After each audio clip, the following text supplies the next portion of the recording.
আমরা যারা নির্বাচন নিয়ে টেনশনে আছি, আমরা যারা দীর্ঘ 17-18 বছর ধরে অপেক্ষা করতেছি আমরা সামনে নির্বাচনে ভোট দেব, আমি সকলের উদ্দেশ্যে বলবো আপনারা প্রত্যেকেই নিজের বিবেক দিয়া নিজের বিবেকে যাচাই কইরা কোনো কিছু কইরেন।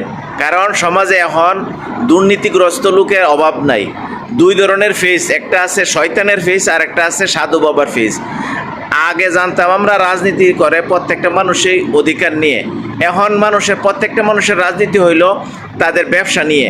তো ব্যবসা থেকে সাবধানতা আপনার অধিকারটা আপনি প্রয়োগ করবেন। বর্তমান সমাজে রাজনীতিতে যেভাবে একটা পোকামাকড় ধরছে, এই পোকামাকড়তে ছাড়ার জন্য আপনি কাকে কখন কিভাবে যাচাই করবেন এটা আপনাদের ব্যক্তিগত অধিকার হয়ে গেছে। বাংলাদেশে যে রাজনীতির ব্যবসা চলছে, এই ব্যবসা থেকে কিভাবে মুক্ত হন যা আমি আপনি প্রত্যেকেই যদি আমরা সচেতন না হই, এই বাংলাদেশের যে অভ্যর্থান আমরা যে 24-এর যে আন্দোলনটা করছি, আন্দোলন থেকে আমরা বেরিয়ে গিয়া আমরা যদি আবার রাজনীতিগ্রস্ত থেকে কিছু একটা করি তো আমাদের সার্থক হবে না।